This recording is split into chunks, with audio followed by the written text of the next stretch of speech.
So hello everyone, welcome to F K Gyani YouTuber. इस video के अंदर हम देखने वाले हैं बटन एनिमेशन के बारे में, यानी कि HTML CSS का यूज़ कर मैं आपको कुछ इस टाइप का एक बटन एनिमेशन बना के दिखाने वाला हूं। जैसे ही मैं इस पर होवर करूंगा तो यहाँ पर आप होवर इफेक्ट भी लगा सकते हो। तो कुछ इस टाइप का यहाँ पर मैं आपको एक बटन एनिमेशन बना के दिखाने वाला हूँ। तो आइए देखते हैं कि किस तरीके से यहाँ पर आप इस बटन एनिमेशन को बना सकते हो HTML CSS का यूज़ कर। तो सबसे पहले यहाँ पर आपको कोई भी एक टेक्स्ट एडिटर ओपन कर लेना है। जैसे कि यहाँ पर मैंने सबलाइन टेक्स्ट एडिटर ओपन कर लिया है। तो यहाँ पर आपको दो फाइल बना लेनी है। जैसे कि यहाँ पर मैंने बटन डॉट एचटीएमएल के नाम से ले रखी है और एक दूसरी है न्यून डॉट सीएसएस के नाम से। तो यहाँ पर आपकी जो सीएसएस की फाइल है उसके अंदर यहाँ पर आपको कोड करना होगा। तो यहाँ पर आपकी जो सीएसएस की फाइल है उसके अंदर यहाँ पर आपको आ जाना है बॉडी के अंदर, और यहाँ पर आपको डिप टैग बना लेना है, यानी कि आपको एक डिप टैग ओपन कर लेना है और उसके अंदर यहाँ पर आप कोई भी एक टेक्स्ट ले सकते हो। तो फॉर एग्जांपल मैं यहाँ पर एफ के और यहाँ पर ले लूंगा ज्ञान। तो इस तरीके का यहाँ पर मेरी जो फाइल है उसके अंदर यहाँ पर आपको देखने को मिला है जो सीएसएस की फाइल है उसके अंदर कोई भी कोड नहीं है। बट यहाँ पर मैं आपको इतना ही ओपन करके दिखाऊं कि किस तरीके का हमारा आउटपुट आपको देखने को मिल रहा है। तो इस तरीके का हमारा आउटपुट आ रहा है, बट हमें इस तरीके का बनाना है, यानी कि आपको एक एनिमेशन बनाना होगा। तो हमने टेक्स्ट तो ले लिया है बट यहाँ पर आपको कोई एनिमेशन नहीं देखने को मिल रहा है। तो आपको इस तरीके से बनाने के लिए यहाँ पर आपको आ जाना है अपने कोड के अंदर, और इस डिप को यहाँ पर आप दे सकते हो, यानी कि यहाँ पर आप एक क्लास दे सकते हो। तो मैं यहाँ पर मैन नाम से क्लास ले लूंगा। तो इसका यहाँ पर आप यूज कर पाओगे और यहाँ पर आपको आ जाना है, यानी कि आपको सीएसएस के फाइल के अंदर। तो यहाँ पर मुझे सबसे पहले बैकग्राउंड में एक कलर चाहिए, तो मैं यहाँ पर बैकग्राउंड में एक कलर ले लूंगा। तो फॉर एग्जांपल यहाँ पर आप पूरी बॉडी को टारगेट करोगे और उसके अंदर यहाँ पर आप बैकग्राउंड प्रॉपर्टी का यूज करोगे। तो फॉर एग्जांपल यहाँ पर आप कलर का नाम भी ले सकते हो, कलर का कोड भी ले सकते हो। तो मैं यहाँ पर इस कलर कोड का यूज करूंगा, जैसे कि यहाँ पर आपको देखने को मिल रहा है। यहाँ से मैंने कॉपी किया और सिंपल यहाँ पर मैं पेस्ट कर दूंगा। तो इस फाइल को भी मैं कर लेता हूँ सेव, बट यहाँ पर आपको लिंक करनी है इस फाइल को। तो यहाँ पर आपको आ जाना है टाइटल के पास में, और यहाँ पर आपको लिंक टैग का यूज कर इस फाइल को, यानी कि जो सीएसएस की फाइल है उसे लिंक करना होगा। तो यहाँ पर आप यूज कर सकते हो लिंक टैग का। तो मैंने यहाँ पर लिंक टैग का यूज किया और यहाँ पर आप देख पा रहे हो HEREF के अंदर यहाँ पर आपको लिखना होगा इस फाइल का नाम। तो मैं यहाँ पर लिख लूंगा neon डॉट CSS। तो सबसे पहले यहाँ पर आप देखोगे कि मैंने यहाँ पर इसका नाम दिया। तो यहाँ पर आपको एक्सटेंशन जरूर देना होता है जो यहाँ पर इसका CSS होता है। जैसे मैंने यहाँ पर इस फाइल को सेव किया, सेव करने के बाद यहाँ पर मैं आपको डायरेक्ट ओपन करके ही दिखा देता हूँ कि किस तरीके का हमारा आउटपुट देखने को मिल रहा है। यहाँ पर आपको बैकग्राउंड कलर देखने को मिल रहा है, तो इस बैकग्राउंड कलर को ही यूज करूंगा मैं। तो आइए देखते हैं कि मैं यहाँ पर मैन को एक बार कॉपी कर लेता हूँ और मैन के अंदर यहाँ पर आपको आ जाना है, यानी कि मैन को यहाँ पर आप टारगेट करोगे और मैन के अंदर यहाँ पर आप प्रॉपर्टी दोगे। तो सबसे पहले यहाँ पर मैं पोजीशन एब्सोल्यूट दूंगा, क्योंकि मैं पूरी जो मेरी यहाँ पर डिप है उसे उसकी डिप के अंदर ही यूज करने वाला हूँ इस बटन को। तो सबसे पहले यहाँ पर मैंने पोजीशन एब्सोल्यूट दी और यहाँ पर मुझे टॉप से चाहिए। यहाँ पर मैं सेंटर बीच में लेकर आऊंगा, तो मुझे टॉप से 50% चाहिए और लेफ्ट से भी मुझे 50% चाहिए। तो मैं 50% का यहाँ पर यूज करूंगा, और कलर प्रॉपर्टी का भी यूज करना है तो सिंपल यहाँ पर मैं व्हाइट का यूज करूंगा। और यहाँ पर आप यूज कर पाओगे, यानी कि फॉन्ट साइज भी मैं एक बार बढ़ा लेता हूँ। तो मैं 50px का ले लूंगा और उसके अंदर यहाँ पर आप ले पाओगे, यानी कि बॉर्डर भी ले सकते हो एक बार। तो मैं बॉर्डर प्रॉपर्टी का यूज करूंगा, 2px का चाहिए मुझे सॉलिड येलो, यानी कि आप कोई भी एक कलर ले सकते हो। फॉर एग्जांपल मैं यहाँ पर आपको इतना ही दिखाता हूँ कि किस तरीके का हमारा आउटपुट देखने को मिल रहा है। जैसे मैं यहाँ पर रिफ्रेश करूंगा तो यहाँ पर आप देखोगे कि इस तरीके का हमारा आउटपुट आ रहा है। तो इसे मैं थोड़ा सा और मॉडिफाई करता हूँ। तो आइए देखते हैं कि किस तरीके से। सबसे पहले यहाँ पर आपको आ जाना है। तो मैं यहाँ पर आकर यहाँ पर आपको लिखना होगा, जैसे कि फॉन्ट फैमिली दे सकते हो यहाँ पर आप। तो मैं फॉन्ट फैमिली यूज करूंगा sans serif का, और इसके अंदर यहाँ पर मैन के अंदर आ जाना है फिर से यहाँ पर। तो पैडिंग का यूज कर सकते हो यहाँ पर। तो मैं पैडिंग का यूज करूंगा। सबसे पहले मुझे चाहिए 30px की चाहिए, और उसके बाद यहाँ पर आप 16px की यूज कर पाओगे। सेव किया मैंने फाइल को, एक बार मैं रिफ्रेश करता हूँ तो यहाँ पर आप देखोगे कि इस तरीके का हमारा आउटपुट देखने को मिल रहा है। और एक बार मैं यहाँ पर आपको दिखाऊं कि यहाँ पर मैं बॉक्स शैडो ले लेता हूँ। जैसे कि यहाँ पर मैं बॉक्स शैडो का यूज करूंगा। जैसे कि मुझे सबसे पहले तो 0px चाहिए, फिर यहाँ पर 25px यूज करूंगा और 50px यूज करूंगा। उसके अंदर यहाँ पर आप RGB कलर का यूज कर सकते हो, RGBA। और यहाँ पर आपको 00 चाहिए मुझे, और यहाँ पर मैं ले लूंगा, यानी कि जो हमारा ए होता है वो अल्फा होता है, तो 0 यहाँ पर 5 लूंगा। तो मैं यहाँ पर आपको इतना यूज करके दिखाऊं, बट यहाँ पर मैं सेव करूंगा एक बार और रिफ्रेश करूंगा तो यहाँ पर आपको कोई चेंजेस देखने को नहीं मिल रहे हैं। बट आप इसे यूज कर पाओगे, और इस तरीके से यहाँ पर मैंने इसे यूज किया। तो यहाँ पर हमारा जो इतना था वो यहाँ पर कंप्लीट हुआ। बट मैं यहाँ पर आपको एक चीज और यहाँ पर करके दिखाऊं। ये थोड़ा सा नीचे देखने को मिल रहा है, यानी कि ये नीचे है, बट यहाँ पर थोड़ा सा ऊपर यहाँ पर करने के लिए यहाँ पर आपको एक प्रॉपर्टी और देनी होगी, जिसका मैं यहाँ पर यूज करूंगा ट्रांसफॉर्म का। तो ट्रांसफॉर्म के अंदर ट्रांसलेट प्रॉपर्टी का यूज़ कर सकते हो। तो ट्रांसलेट प्रॉपर्टी के अंदर यहाँ पर आप दोगे 15% यहाँ पर दे सकते हो। फिर यहाँ पर आपको देना होगा 15%। तो मैंने यहाँ पर इतनी प्रॉपर्टी का यूज़ किया। फिर से यहाँ पर मैं रिफ्रेश करता हूँ तो यहाँ पर आपको देखने को मिल रहा है ये और नीचे आ गया है, बट इसे मैं और ऊपर ले आने के लिए यहाँ पर आपको माइनस में दे देना होगा। तो फॉर एग्जाम्पल मैं जैसे इसे माइनस में दूंगा तो यहाँ पर आपको देखने को मिलेगा जो हमारा आउटपुट है वो यहाँ पर आपको बीच स्क्रीन में यानी कि सेंटर में देखने को मिल रहा है। तो आइए देखते हैं कि किस तरीके से यहाँ पर मैं इस तरीके का यहाँ पर हमारा कंप्लीट हुआ, बट अब मैं और यूज करने वाला हूँ। तो सबसे पहले यहाँ पर हमारा इतना यूज हुआ, अब मैं यूज करूंगा बॉर्डर के लिए। तो फॉर एग्जाम्पल मैं यहाँ पर आपको दिखाता हूँ कि हमारे जो बॉर्डर हैं वो कुछ इस टाइप के यहाँ पर आपको देखने को मिल रहे हैं। तो हमें भी इस टाइप के बॉर्डर बनाने के लिए यहाँ पर आपको आ जाना है। तो सबसे पहले आ जाता हूँ मैं इसके अंदर, और यहाँ पर आपको यूज करना होगा स्पैन टैग का। तो स्पैन टैग का यहाँ पर आप यूज करोगे बॉर्डर के लिए। तो फॉर एग्जाम्पल मैं फॉर बॉर्डर के लिए यूज करूंगा, तो मैं यहाँ पर फॉर यहाँ पर आपको ले लेना है। तो मैं फॉर बॉर्डर के लिए यूज करने वाला हूँ। तो सेव किया मैंने। सेव करने के बाद आपको आ जाना है इसके अंदर, और यहाँ पर सबसे पहले यहाँ पर आपको यूज करना होगा मैन को ही यहाँ पर आपको टारगेट करना है, और उसके अंदर यहाँ पर आप यूज कर पाओगे B4। तो सबसे पहले यहाँ पर मैं यूज करूंगा B4। तो एक बार मैं ले लेता हूँ B4, और यहाँ पर आप देखोगे B4 के अंदर यहाँ पर आपको B4 के अंदर यहाँ पर आप यूज कर पाओगे प्रॉपर्टी। इसके अंदर यहाँ पर आप B4 का यूज हम किस लिए करते हैं, यानी कि जो हमारा डिव है उससे पहले का काम हम यहाँ पर कर पाएंगे। तो सबसे पहले यहाँ पर तो मैं पोजीशन एब्सोल्यूट ही दूंगा। फिर उसके बाद यहाँ पर आप दे सकते हो, जैसे कि मैं यहाँ पर कंटेंट यहाँ पर आप ले सकते हो।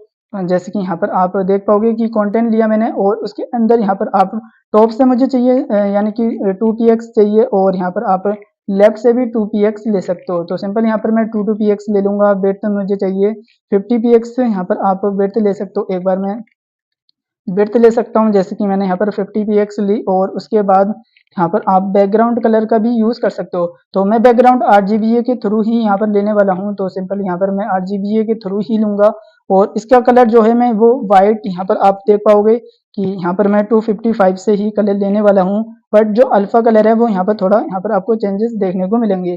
तो सबसे पहले यहाँ पर मैंने इतना लिया, और एक बार मैं इसे भी चेंजेस कर देता हूँ। जो अल्फा कलर होगा वो मेरा यहाँ पर आप ले पाओगे, जैसे कि यहाँ पर मैं लेने वाला हूँ 0 पॉइंट, यानी कि एक बार आपको लगा देना 0.05। तो मैंने यहाँ पर इतना यूज करा। जैसे मैंने यहाँ पर 0.0, और यहाँ पर आप देख पाओगे जैसे मैंने इस कलर को लिया, सेव करता हूँ मैं एक बार, तो यहाँ पर आपको देखने को मिलेगा कि हमारा जो आउटपुट है वो यहाँ पर आपको इस तरीके का यहाँ पर आपको देखने को मिल रहा है। आइए देखते हैं कि किस तरीके से यहाँ पर हम और चेंजेस करते हैं। तो सबसे पहले यहाँ पर हम आ जाते हैं, और इसके हमारा जो V4 यानी कि जो उससे पहले का काम है, डिप से पहले का काम था, वो यहाँ पर कंप्लीट हुआ। फिर उसके अंदर यहाँ पर मैं यूज करूंगा फिर से मैन को, क्योंकि अब हम जो यूज करने वाले हैं वो बॉर्डर के लिए यूज करेंगे। तो मैंने मैन के लिए प्रॉपर्टी लगाई, और उस मैन के अंदर यहाँ पर आप यूज कर पाओगे स्पैन। तो सबसे पहले यहाँ पर मैं स्पैन का यूज करूंगा, जैसे कि एक बार मैं स्पैन के अंदर, और स्पैन के अंदर यहाँ पर आप यूज कर पाओगे जैसे कि nth चाइल्ड, यानी कि जो मेरी nth वाली चाइल्ड है उसे यूज करने के लिए मैं यहाँ पर यूज करूंगा nth वाली चाइल्ड, यानी कि मुझे फर्स्ट डिव के लिए यहाँ पर आपको यूज करना होगा, यानी कि जो स्पैन है उसकी nth चाइल्ड मुझे यहाँ पर यूज करनी है, यानी कि मैं यहाँ पर फर्स्ट बॉर्डर को बनाने वाला हूँ। तो सबसे पहले यहाँ पर आपको इतना यूज करना है, और उसके अंदर यहाँ पर आपको देनी होंगी प्रॉपर्टी। तो यहाँ पर आप देख पाओगे कि प्रॉपर्टी देने के लिए सबसे पहले पोजीशन तो मैं एब्सोल्यूट ही देने वाला हूँ, और यहाँ पर आप एब्सोल्यूट दे दोगे, और सबसे पहले यहाँ पर आपको विड्थ देनी होगी। तो मैं यहाँ पर विड्थ ले लूंगा, 100% चाहिए मुझे। और उसके बाद यहाँ पर आप हाइट का यूज करोगे, तो हाइट मुझे 2 पिक्सल की चाहिए, और उसके बाद यहाँ पर आप टॉप से ले सकते हो। तो सबसे पहले यहाँ पर मैं टॉप से लेने वाला हूँ, जैसे कि मुझे टॉप से 0 पिक्सल चाहिए, यानी कि जो मेरी टॉप होगी पहली वाली बॉर्डर की जो टॉप है उससे भी 0 चाहिए, और लेफ्ट से भी 0 चाहिए। तो सिंपल यहाँ पर आपको लेना होगा 0 0, यहाँ पर भी मैंने 0 पिक्सल लिया। तो इस तरीके से यहाँ पर आप ले सकते हो, बट यहाँ पर आपको बैकग्राउंड कलर मैं ग्रेडियंट यहाँ पर लूंगा। तो एक बार मैं यहाँ पर आपको दिखाऊं बैकग्राउंड कलर ग्रेडियंट। तो सबसे पहले यहाँ पर आप लीनियर ग्रेडियंट लेना है। तो लीनियर यहाँ पर आप ग्रेडियंट का यहाँ पर आप इसे यूज करोगे, तो इसके अंदर यहाँ पर आप कलर ले सकते हो, बट यहाँ पर मुझे 2 से चलाना है, यानी कि जो हमारा मतलब बॉर्डर हो, यानी कि जो हमारा फर्स्ट वाला बॉर्डर होगा वो लेफ्ट की टॉप से चलेगा राइट की ओर। तो सिंपल यहाँ पर आपको ले लेना है 2 के बाद यहाँ पर आप कॉमा लगा सकते हो। तो सबसे पहले यहाँ पर हमें 2 के लिए यहाँ पर मैं यूज करूंगा, और मुझे यहाँ पर राइट को यूज करना है, क्योंकि मैं जब भी यूज करूंगा लेफ्ट की टॉप से राइट की ओर मुझे चलाना है। तो यहाँ पर आपको राइट ले लेना है, और यहाँ पर आप कॉमा लगाकर यहाँ पर आप कलर भी ले सकते हो, कलर के नाम भी ले सकते हो। बट यहाँ पर जो मैं कलर यूज़ करूँगा वो इस वाले कलर को यहाँ पर यूज़ करने वाला हूँ। तो फॉर एग्जांपल मैं ये वाला कलर का कोड यूज़ करूँगा, सेव भी किया मैंने, यानी कि कॉपी किया और यहाँ पर मैं इसे पेस्ट कर दूँगा। तो मैंने यहाँ पर इतना यानी कि फर्स्ट वाले के लिए बनाया। बनाने के लिए यहाँ पर आप देख पाओगे कि इस तरीके का हमारा जो आउटपुट है वो यहाँ पर आपको देखने को मिल रहा है। एक बार मैंने फाइल को सेव किया और इस वाली फाइल को भी मैं यहाँ पर एक बार सेव कर लेता हूँ और जैसे मैं यहाँ पर ओपन करके दिखाता हूँ तो यहाँ पर आप देखोगे कि हमारा जो फर्स्ट वाला बॉर्डर है वो यहाँ पर हमारा कंप्लीट हो गया है। एक बार में यहाँ पर आपको इस तरीके का आउटपुट देखने को मिल रहा है। अब मैं इसको ही यूज कर चारों बॉर्डर बनाने होंगे, तो सिंपल यहाँ पर आपको आ जाना है और चारों बॉर्डर बनाने के लिए सिंपल आप इसी को यूज करोगे। तो मैं यहाँ पर फर्स्ट को कॉपी किया मैंने, एक बार यहाँ पर आप देखोगे और मैं यहाँ पर इसे पेस्ट कर दूंगा। तो मुझे सिंपल यहाँ पर आपको थोड़े थोड़े चेंजेस करने होंगे, कोई यहाँ पर आपको बड़े चेंजेस नहीं करने हैं। फर्स्ट यहाँ पर आपको सेकंड बॉर्डर बनाना है, तो यहाँ पर आपको सेकंड लिख देना है इसके nth चाइल्ड के अंदर। तो यहाँ पर आप देखोगे कि मैंने nth चाइल्ड के अंदर यहाँ पर आप देख रहे हो 2 लिख दिया है, बट यहाँ पर जो विड्थ है वो मुझे विड्थ 100% नहीं चाहिए, बट यहाँ पर आप देखोगे यहाँ पर मुझे 2 पिक्सल की चाहिए। जो हाइट है मेरी वो चाहिए मुझे यहाँ पर पूरी 100%। तो यहाँ पर आप हाइट को 100% यहाँ पर यूज करोगे और मुझे टॉप से इतना ही चाहिए, तो यहाँ पर आप टॉप से इतना ही रहने दोगे, बट यहाँ पर आपको राइट से नहीं चाहिए, क्योंकि जो हमारा राइट है वो यहाँ पर आप देख पा रहे हो कि टॉप से इतना चाहिए। और यहाँ पर आपको जो लेफ्ट ले रखा है मैंने, लेफ्ट की जगह यहाँ पर आपको राइट लेना होगा। तो सिंपल यहाँ पर आपको राइट को यूज करना है और यहाँ पर आप देख पा रहे हो कि राइट है टू राइट, यानी कि इसे यहाँ पर आपको चेंज करना होगा। तो सिंपल यहाँ पर आपको इसे चेंज करने के लिए यहाँ पर आप यूज करोगे टू बॉटम, क्योंकि मैं बॉटम के लिए यूज करने वाला हूँ। तो सिंपल यहाँ पर आपको इतना चेंजेस कर देना है। तो यहाँ पर मैं आपको एक बार और समझाऊं, जो मेरी सेकंड वाली चाइल्ड है वो यानी कि मुझे उसे चलाना है, यानी कि जो मैंने पहले वाले के लिए यूज करा वो टॉप से चली, यानी कि लेफ्ट की टॉप से चली तो राइट की ओर आ गई। अब मुझे राइट की टॉप में है तो मैंने यहाँ पर टॉप ले रखा है, जैसे कि यहाँ पर आप देख पा रहे हो, बट ये टॉप में है, राइट में ही है। राइट से चलाना है किधर मुझे, बॉटम में। तो मैंने यहाँ पर जो टू बॉटम ले रखा है इसे मैंने यहाँ पर बॉटम ले लिया है। फॉर एग्जाम्पल जैसे मैं इस फाइल को सेव करूंगा और यहाँ पर मैं जैसे इसे रन करूंगा तो यहाँ पर आप देखोगे कि हमारी जो सेकंड वाली बॉर्डर है वो भी बनकर आ गई।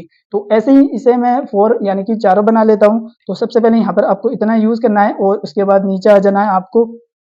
नीचे आने के बाद यहाँ पर आपको पेस्ट कर देना है। फिर मैंने इसे पेस्ट किया, पेस्ट करने के बाद यहाँ पर आपको चेंज करना होगा 3। तो सबसे पहले यहाँ पर आपको 3 करना है। 3 करने के बाद यहाँ पर आपको, आप कहाँ पर आ गए, यानी कि अब हम आ गए बॉटम में। तो बॉटम की किधर आ गए, यानी कि हम राइट की तरफ हैं और नीचे हैं, यानी कि बॉटम में है। तो सबसे पहले यहाँ पर आपको इसे चेंज करना होगा, यानी कि इसे करना होगा बॉटम, क्योंकि हम बॉटम में आ गए हैं। बॉटम के अंदर तो आ गए हैं, बट हमें चलाना किधर है, यानी कि हमें 2 यानी कि लेफ्ट की माई चलाना है, यानी कि अब मुझे लेफ्ट की तरफ चलाना है। तो सिंपल यहाँ पर आपको लेफ्ट को यूज करना है, यानी कि हम लेफ्ट की तरफ को यहाँ पर मूव करने वाले हैं। तो सिंपल यहाँ पर आपको लेफ्ट ले लेना है, जैसे मैंने यहाँ पर सेव किया। सेव करने के बाद यहाँ पर आप देखोगे और यहाँ पर मैं जैसे ही रिफ्रेश करूंगा तो यहाँ पर आप देखोगे कि हमारा तीसरा वाला बॉर्डर भी बन गया है। तो इस तरीके से यहाँ पर आपने तीसरा भी बना दिया।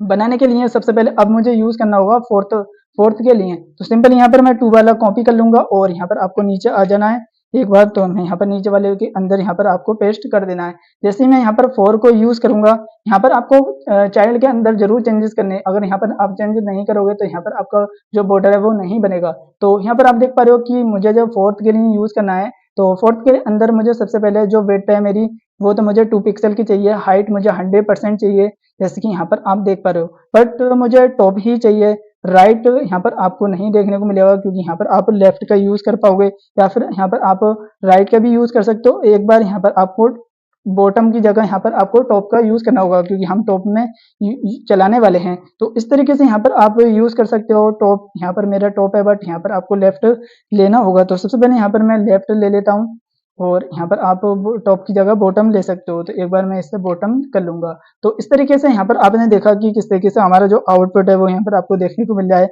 सेव किया मैंने एक बार और फिर से मैं रिफ्रेश करूंगा तो यहाँ पर आप देखोगे कि हमारा जो आउटपुट है वो, यानी कि जो हमारे बॉर्डर हैं वो यहाँ पर कंप्लीट हो गए हैं। अब इस तरीके से यहाँ पर आप एनिमेशन दे सकते हो, जैसे कि यहाँ पर ये चल रहे हैं। तो इस तरीके से यहाँ पर आप एनिमेशन देने के लिए अब आप एनिमेशन का यूज करोगे। तो सबसे पहले आ जाता हूँ मैं अपने कोड के अंदर। अब यहाँ पर आपको पहले वाले को एनिमेशन देना होगा। तो सबसे पहले यहाँ पर आपको एनिमेशन के लिए यहाँ पर आप एनिमेशन का यूज करोगे और उसके अंदर यहाँ पर आप नाम को यूज कर सकते हो। तो मैं यहाँ पर एनिम1 को यूज करने वाला हूँ और यहाँ पर आप कितने सेकंड चलाओगे वन बॉर्डर को, यानी कि जो हमारा टॉप वाला बॉर्डर है उसको आपको कितने सेकंड तक चलाना है। तो यहाँ पर आपको 2 सेकंड और यहाँ पर मैं चलाने वाला हूँ लीनियर, यानी कि यहाँ पर आप लीनियर चलाने वाले हो तो सिंपल यहाँ पर मैं लीनियर इनफिनाइट टर्म यानी कि इनफिनाइट टाइम तक यहाँ पर आपको चलाना होगा और प्रॉपर्टी का यूज करोगे, यानी कि मैं यहाँ पर की फ्रेम का यूज करने वाला हूँ। तो सिंपल यहाँ पर मैं की फ्रेम्स का यहाँ पर यूज करूंगा और यहाँ पर मैंने जो यूज करा है anim1 यानी कि उसके नाम को यहाँ पर आपको यूज करना है और उसके नाम के अंदर यहाँ पर आप प्रॉपर्टी दे सकते हो, यानी कि यहाँ पर आप कितना चलाने वाले हो। तो बट यहाँ पर मैं चलाऊंगा 0% से मुझे चलाना है। कहाँ तक चलाना है मुझे? 0% से यहाँ पर आपको चलाना होगा और यहाँ पर आप 100% तक मुझे इसे चलाना है, यानी कि मुझे 100% तक मुझे इसे चलाना होगा। तो हमें चलाना किस तरीके से है तो वो भी यहाँ पर हम देख लेते हैं कि किस तरीके से हम चलाने वाले हैं। तो यहाँ पर आपको यूज करना होगा ट्रांसफॉर्म के अंदर ट्रांसलेट फंक्शन का। तो हम ट्रांसलेट फंक्शन के अंदर हमें चलाना कहाँ से है तो सिंपल यहाँ पर आप यूज करोगे माइनस के 100% से मुझे चलाना है और कहाँ तक चलाना है मुझे? प्लस के 100% तक। तो सिंपल यहाँ पर मैं एक बार कॉपी कर लेता हूँ और 100% के अंदर आने के बाद यहाँ पर आप पेस्ट कर सकते हो, बट यहाँ पर आपको माइनस को हटा देना है। जैसे ही मैंने इस फाइल को सेव किया, सेव करने के बाद यहाँ पर जैसे ही मैं इसको रन करूंगा तो यहाँ पर आप देख पा रहे हो कि हमारा जो एनिमेशन है वो यहाँ पर चल रहा है, यानी कि हमने 1 वाले के लिए तो देखने को मिल रहा है, ये पूरी बॉडी में चल रहा है। तो इसे पूरी बॉडी को हटाने के लिए सिंपल यहाँ पर आपको आ जाना है मेन के अंदर और मेन के अंदर आने के बाद यहाँ पर आप देख सकते हो ओवरफ्लो, यहाँ पर आप ओवरफ्लो हिडन दोगे तो ये जहां से इसकी हाइट विड्थ होगी ये वहीं से चलेगा और वहीं पर ये खत्म होगा। तो आप देख पाओगे कि हमारा आउटपुट जो है यानी कि जो एनिमेशन है ये मतलब अपनी विड्थ से स्टार्ट हो रहा है और अपनी पेरेंट पर ही खत्म हो रहा है। तो इस तरीके से यहाँ पर आप इसे ओवरफ्लो हिडन दे सकते हो। अब मैं यूज करने वाला हूँ इन चारों के लिए, यानी कि अब मैं चारों के लिए प्रॉपर्टी दूंगा। तो सिंपल यहाँ पर मैं इसे कॉपी कर लूंगा और यहाँ पर मैं सेकंड वाले के लिए यूज करने वाला हूँ। तो इसे यहाँ पर आपको पेस्ट कर देना है, बट यहाँ पर आपको नाम चेंज कर देना है। जैसे कि सेकंड किया मैंने, सेकंड करने के लिए सिंपल यहाँ पर आप इसको कॉपी करोगे और यानी कि @ की फ्रेम से मैं यहाँ पर इसको कॉपी कर लेता हूँ एक बार। जैसे मैंने यहाँ पर कॉपी किया और सेकंड वाले के अंदर यहाँ पर आपको इसे पेस्ट कर सकते हो, बट यहाँ पर आप देख पा रहे हो कि यहाँ पर आपने सेकंड यहाँ पर आपको नाम जरूर चेंज करना है। तो इस तरीके से यहाँ पर आप देख पाओगे और यहाँ पर आपने देखा कि ये तो मेरा आप देख पाओगे कि यहाँ पर आप इसे चलाना है। तो इस तरीके से यहाँ पर आप चला सकते हो और मैं यहाँ पर इसे मुझे किस तरीके से चलाना होगा? एक्सिस पर चलाना है, यानी कि ये जो है मेरा वाई एक्सिस पर चलेगा। तो सिंपल मैं यहाँ पर इसे वाई एक्सिस को यूज करने वाला हूँ क्योंकि वो मेरा एक्सिस पर चल रहा है। यहाँ पर अगर आप एक्सिस भी दे दोगे तो भी यहाँ पर आपको कोई इफेक्ट देखने को नहीं मिलेगा, बट डिफॉल्ट में ये एक्सिस पर ही चलता है। तो एक बार मैं एक्सिस यहाँ पर आपको देना होगा। तो सिंपल यहाँ पर आप एक्सिस भी दे सकते हो 1 के अंदर और सेकंड वाले के अंदर यहाँ पर आपको वाई एक्सिस देना होगा। तो सेव किया मैंने वाई एक्सिस, यानी कि हमारा बॉटम में होता है। जैसे मैं रिफ्रेश करूंगा तो यहाँ पर आप देखोगे ये वाई एक्सिस पर चल रहा है। तो इस तरीके से यहाँ पर आप देख पाओगे कि सेकंड वाले के लिए भी मैंने यूज किया। तो यहाँ पर आपको इसे पेस्ट कर देना है, बट यहाँ पर आपको नाम जरूर चेंज करना है। तो मैं यहाँ पर 3 कर देता हूँ और 3 करने से पहले यहाँ पर आपको जो मैंने यहाँ पर यूज कर रखा है 1 वाले के लिए, तो सिंपल यहाँ पर मैं 1 वाले को ही यूज कर लेता हूँ। जैसे कि यहाँ पर मैंने कॉपी किया और यहाँ पर मैं 3 वाले के अंदर आ जाता हूँ और यहाँ पर आपको पेस्ट कर देना है। तो सबसे पहले यहाँ पर आपको नाम चेंजेस करना होगा क्योंकि हम 3 वाले के लिए यूज कर रहे हैं और एक्सिस पर चलाना है, बट यहाँ पर आपको माइनस से नहीं प्लस से चलाना होगा। वहां तक? माइनस तक। सिंपल यहाँ पर आपको कुछ नहीं करना है, बट यहाँ पर आपको साइन चेंज कर देने हैं। जैसे मैं यहाँ पर इसे सेव करूंगा और यहाँ पर आपको देखने को मिलेगा, जैसे मैं रिफ्रेश करूंगा तो यहाँ पर आपको देखने को मिलेगा कि हमारा ये वाला भी चल रहा है और इसे मैं 4th वाले को दे देता हूँ। सिंपल यहाँ पर आपको कुछ नहीं करना है, मैं यहाँ पर इसे यूज कर लूंगा और यहाँ पर आपको सेकंड वाले को यूज कर लेना है, यानी कि सेकंड वाले को यहाँ पर आप कॉपी कर सकते हो और 4th वाले के लिए यूज कर पाओगे। तो मैंने यहाँ पर सेकंड वाले को कॉपी किया और यहाँ पर मैं 4 वाले के लिए यूज कर पाऊंगा। इसे मैंने पेस्ट किया, बट यहाँ पर आपको सबसे पहले नाम जरूर चेंज कर देने हैं। तो यूज करूंगा इसे और यहाँ पर आप यूज कर पाओगे 4 के लिए। तो मैंने यहाँ पर 4 के लिए यूज किया, बट यहाँ पर आपको चलाना होगा, यानी कि यहाँ पर आपको माइनस ही ले लेना है क्योंकि हमने जो सेकंड वाला है उसे सेम दे रखा है। तो इस तरीके से यहाँ पर आपने यूज किया और यहाँ पर मैं सेव किया मैंने। एक बार मैं सेव और कर लेता हूँ। तो यहाँ पर मैं जैसे ही रिफ्रेश करूंगा तो यहाँ पर आप देखोगे कि हमारा जो है वो ये नीचे की ओर आ रहा है, बट इसे आपको माइनस से नहीं चलाना है, प्लस से चलाना है। कहाँ को? माइनस तक। सिंपल एक बार मैं सेव कर लेता हूँ और यहाँ पर मैं रिफ्रेश करूंगा तो यहाँ पर आप देख पा रहे हो कि जो हमारे चारों बॉर्डर हैं वो यहाँ पर चल रहे हैं। तो इस तरीके से यहाँ पर आप इन चारों को एनिमेशन दे सकते हो। अब हम देख लेते हैं कि किस तरीके से हम इसे होवर इफेक्ट भी लगा सकते हैं। तो सबसे पहले आ जाना है आपको सबसे नीचे और यहाँ पर आप होवर के लिए यूज करोगे डॉट मैन को मैं यहाँ पर यूज करने वाला हूँ और मैन के अंदर यहाँ पर आप होवर को यूज कर पाओगे। तो सिंपल यहाँ पर आपको होवर के अंदर आपको आ जाना है। एक बार यहाँ पर आप कलर का यूज कर पाओगे या फिर आप कलर कोड का भी यूज कर सकते हो। तो सिंपल यहाँ पर मैं इस कलर का यूज कर लूंगा और यानी कि कलर को यूज़ कर लूँगा और मैं इसे हटा दूँगा। सेव किया मैंने एक बार, सेव करने के बाद यहाँ पर आपको और भी प्रॉपर्टी दे सकते हो, तो मैं सिंपल यहाँ पर कलर को भी चेंज कर दूँगा। तो मुझे यहाँ पर ब्लैक चाहिए तो मैं ब्लैक का ले लूँगा और यहाँ पर आप बॉक्स शैडो भी दे सकते हो, 0 px ले सकते हो, 25 px ले सकते हो, 50 px यहाँ पर आप ले सकते हो और इस कलर कोड को भी मैं यहाँ पर यूज़ कर लूँगा। तो मैंने यहाँ पर इतना यूज़ किया और उसके बाद यहाँ पर आप जैसे इतना यूज़ करोगे तो मैं यहाँ पर फाइल को सेव करता हूँ एक बार और फिर से यहाँ पर मैं रिफ्रेश करूँगा और यहाँ पर आप जैसे मैं इस पर होवर करूँगा तो यहाँ पर आप देखोगे कि इस तरीके का हमारा आउटपुट देखने को मिल रहा है। जैसे ये वाला आउटपुट था इस तरीके का यहाँ पर ये आउटपुट यहाँ पर आपको देखने को मिल रहा है, बट ये यहाँ पर आपको एकदम से यहाँ पर आपको देखने को मिल रहा है होवर एक, यानी कि ये थोड़ा मतलब स्लो टाइम से आना चाहिए, यानी कि यहाँ पर आप ट्रांजिशन का यूज़ कर पाओगे। तो सबसे पहले आ जाना है आपको कोड के अंदर और यहाँ पर आप मेन के अंदर आने के बाद यहाँ पर आप ट्रांजिशन का यूज़ कर पाओगे। तो सबसे पहले यहाँ पर मैं ट्रांजिशन का यहाँ पर आप यूज़ करोगे तो मैं यहाँ पर दे दूंगा 1 सेकंड का ट्रांजिशन, यानी कि 1 सेकंड के बाद यहाँ पर आपको कलर की ब्राइटनेस यहाँ पर पूरी देखने को मिलेगी। तो मैंने फाइल को सेव किया और यहाँ पर मैं जैसे ही रिफ्रेश करूँगा और इसके बाद यहाँ पर आप देखोगे कि एकदम से नहीं हो रहा है, ये हल्के हल्के यहाँ पर आपको देखने को मिल रहा है। तो यहाँ पर आप देख पा रहे हो कि हमारा जो एनिमेशन चल रहा है उसका ना कलर चेंज नहीं हो रहा, तो यहाँ पर इसे भी दे सकते हो एनिमेशन। तो सबसे पहले यहाँ पर आपको होवर लगाना होगा, तो मैं इन्हें भी होवर इफेक्ट के जरिए यहाँ पर आप इन्हें भी कलर यानी कि चेंजेस कर सकते हो इसका भी। तो सबसे पहले यहाँ पर आपको मैन को ही यूज़ करना है, फिर उसके बाद यहाँ पर आप होवर का यूज़ कर पाओगे। तो सबसे पहले मैं होवर का यूज़ कर लेता हूँ एक बार, जैसे कि मैं होवर का यूज़ करूँगा और उसके अंदर आप इस पेन को यूज़ कर पाओगे। तो सेम ही मैंने इतना यूज़ किया। बैकग्राउंड कलर यहाँ पर आप यूज़ कर पाओगे, मैं इस वाले कलर को ही यूज़ कर लेता हूँ जो मैंने कोड के अंदर यूज़ किया है, सेव किया मैंने और जैसे ही मैं इस पर होवर करूँगा तो यहाँ पर आप देखोगे कि इसका भी कलर यहाँ पर आपको चेंजेस देखने को मिल रहे हैं। तो इस तरीके से यहाँ पर आप इस तरीके का यानी कि बटन बना सकते हो, जैसे कि यहाँ पर आप देख पा रहे हो कि इस तरीके का यहाँ पर भी यहाँ पर आपको आउटपुट देखने को मिल रहा है। तो इस तरीके का भी यहाँ पर आप आउटपुट बना सकते हो। मैंने यहाँ पर सेम इसी तरीके से यहाँ पर आपको बना के दिखाया है कि किस तरीके का यहाँ पर आपको आउटपुट देखने को मिल रहा है। तो आपने देखा कि किस तरीके से हमने इन सारी प्रॉपर्टी का यूज़ कर यहाँ पर आप इस टाइप का एक एनिमेशन बना सकते हो, यानी तरीके से हमने बटन एनिमेशन का यूज़ किया। उसके अंदर मैंने सिर्फ HTML CSS का यही यूज़ किया और कोई अदर लैंग्वेज का यूज़ नहीं किया है। तो आप इस तरीके से यहाँ पर आप बना सकते हो। That's it for this video, thank you for this watching.